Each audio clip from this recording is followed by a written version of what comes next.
This is not about politics. This is about being there for all of America's children, including transgender children who just want to be able to live and to belong and to make friends. That's something that all Americans, I believe, all decent, kind-hearted Americans fundamentally support.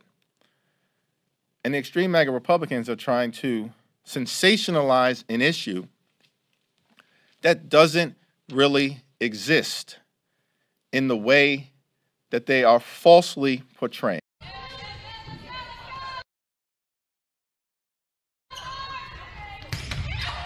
Find your voices, ladies, and the men who support us. Otherwise, this is our future. I'm sorry. I'm done. I don't want to deal with this shit at Tri-Delt, at Kappa Kappa Gamma, in the women's locker room. You can be supportive of trans people and what they're going through without surrendering to this madness. All right, guys. So I put out a video this morning talking about the Democrats and them melting down in tears, crying bullying and harm and hate because the GOP at the federal level in the House passed a bill to ban transgender women from women's or girls' sports. And what you just saw there was a clip of the leader of the Democrats in the House, Hakeem Jeffries, just flat out lying to the media, claiming that this problem doesn't exist, right? There aren't any transgender women or transgender girls playing against biological girls in sports. It's not a real issue. It's not happening. It's made up, okay? However, what you just saw there was a video of a high school volleyball player, a female, getting hit in the face with a volleyball from a transgender athlete who happens to be a biological male, okay? She got hit in the face and she got concussed and hospitalized. And now she's speaking out on this issue, basically demanding the GOP to ban transgender women from competing against biological women in sports. Okay, she's speaking out and becoming an activist just like Riley Gaines. And I want to see a lot more of this because women, right, actual biological women might be our last line when it comes to just basic rights for women. Now, I'm going to play a video of her speaking out and her talking about her experience because I think this is an important conversation, but I have to give a disclaimer here because YouTube is doing a crackdown on anybody criticizing, woke ideology, specifically when it comes to gender, that criticism of an ideology is not hate speech, okay? We're talking about legislation here, right? We're talking about politics, okay? I don't think that criticism of a policy or discussing policies is hate speech, okay? I don't think this is a road that people want to go down where you can't even discuss legislation without it being termed hate speech. So I just want to make it clear. This conversation is about legislation, okay? It's not a personal attack on anybody. So without further ado, let's go ahead and roll the clip of Miss Peyton McNabb speaking out about the injury she experienced because she got hit in the face with volleyball from a transgender athlete. Take a look.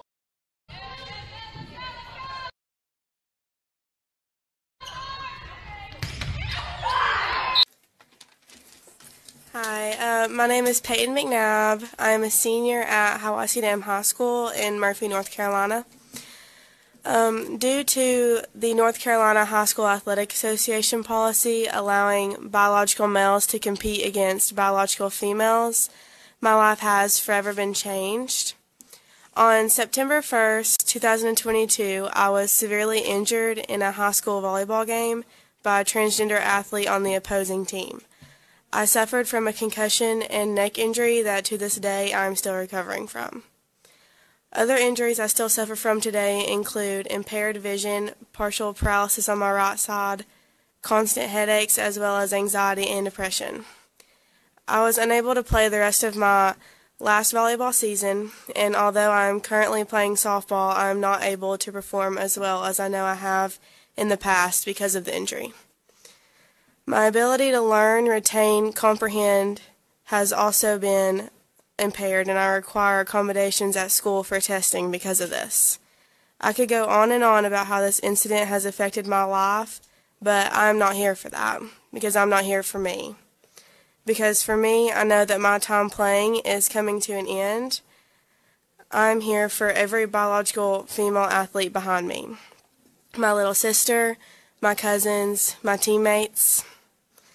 Allowing biological males to compete against biological females is dangerous. I may be the first to come before you with an injury, but if this doesn't pass, I won't be the last.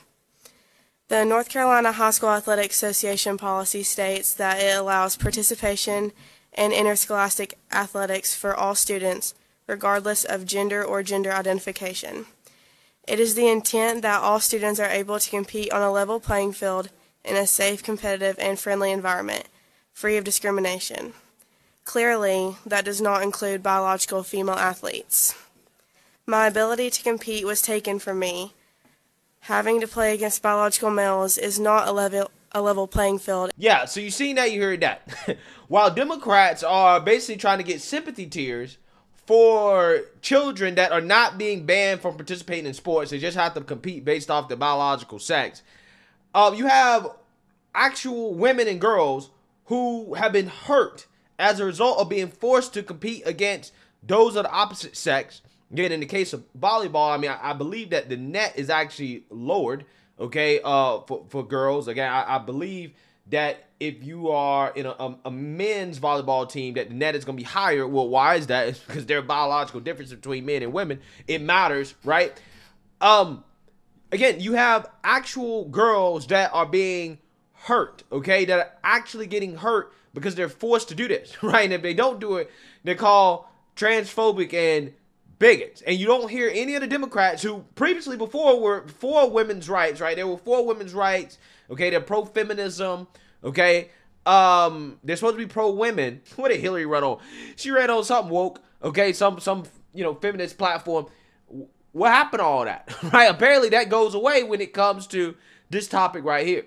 And again, meanwhile, you have radical feminists that are actually on the GOP side, okay? And they're actually come out to support the GOP in these bans that they're implementing in regards to transgender women or athletes competing against biological girls/women in sports. Take a look. Now to a victory for female athletes. The House passing the Protection of Women and Girls in Sports Act, which would prevent biological males who identify as female from competing in women's sports, with 0 votes from Democrats. Listen.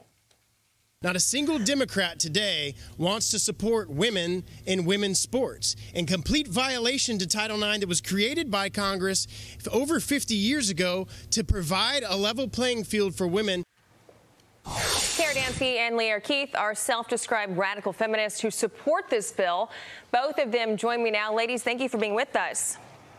Thank you. Well, thanks for having me on. Of course, anytime. So, Kara, I want to go to you first. You think this bill is just common sense. So tell us why you supported it. So I'm the president of Women's Declaration International's USA chapter, and we're very happy to support this bill. It's a very clean, clear, common sense bill to first clarify that sex means sex under Title IX, and second, keep men out of women's and girls' sports. And that's a crucial component of what we support, which is advancing the Declaration on Women's Sex-Based Rights throughout U.S. law and policy. And then California Democrat Mark Takano says this bill harms trans kids. Leah, we're going to listen to this, and then I want to get your take on the other side. This mere debate has traumatized trans kids and their families across the country. 85% of transgender and non-binary youth say that the debates around anti-trans bills have negatively impacted their mental health. Leah, your thoughts on what you just heard? This is not an anti-trans bill. It's a pro-girl bill. It's a bill that says what everybody knew until 5 minutes ago. We know that men and women have different physical capacities. And for there to be any fairness for girls, we have to keep boys out of women's sports. So with that being said, do you think by this bill passing, it's going to kind of move it forward for more protections for these, not just female athletes, but really women in general? Well, that's the hope, right? If we can start to make some progress on asserting common sense and women's rights, that we can roll back some of the horrors that have happened around this country. Kara, let's talk about fairness with this. When it comes to not just young girls, but women in general, a lot of them are really afraid to speak up when it comes to this female sports issue. So you have the microphone here. What would you say to them, for these young women and women in general who are just scared to say anything because of what's going to happen and the pushback they're going to get? Yeah, thanks. Two things. One thing I just want to say is that every single human being on the face of the planet, all 8 billion of us, are either female or male. There's no other category of human being because we're a sexually dimorphic species. And it's okay to say that. I want viewers to understand it's okay to say that every single one of us is either female or male. And to female athletes, I understand. I get it. It's scary to speak out. I have spoken out. Lear has spoken out, and we have faced repercussions for doing that. I understand why it's terrifying. And I just want to say to female athletes, do it anyway. You know, speak out. Say, I do not want to compete with or against male athletes. I do not want men in my locker room. I do not want to have to take off a bathing suit or a tracksuit with men in my presence. It should be fine for women and girls to be able to say this. You know, we have indecent exposure laws for a reason. Women and girls should not be subjected to having to disrobe in front of men and should not be subjected to having to see male bodies in their locker rooms. Yeah, but unfortunately, woke America, okay, has decided that, hey, you know, if you say that, if you come out and say that, that is hate, okay? That is hate speech. If you simply say that, hey, you know, they're two sexes and they're different, okay? We should segregate or separate women's restrooms, sport, you know, other things like beauty pageant, stuff like that, because of biological realities. Apparently being connected with reality and in touch with reality is a form of bigotry, okay? This is where we're getting to, okay? This is where we're going, guys, okay? This is where we're going. Again, it's insane because it seems like nobody cares about the well-being of actual women, okay, and girls, okay? Girls that have been hurt, harmed, that have, again, either been harmed physically or been harmed mentally because they lost a spot, they lost a scholarship, you know, they didn't do as well in the competition because they had to compete against a male. Nobody cares about their feelings, right? But we're supposed to make laws and to, you know, basically twist reality because of the feelings of other people, because their feelings get hurt. Everybody else is supposed to suffer. Again, so whose feelings matter the most? Okay, it seems like the people that cry that they're the most oppressed, it seems like their feelings matter more than anybody else's feelings. Okay, even over those who've historically been oppressed, right? Like biological women. No. You're not oppressed enough. You're not as oppressed as these other people. Okay, so therefore, their oppression, their feelings supersedes and trumps yours. Again, we're really getting into some dangerous territory here, some crazy territory in this country. And it really is a shame. Let me know what you guys think. Make sure you like, comment, and subscribe. Most importantly, share a black conservative perspective. Peace.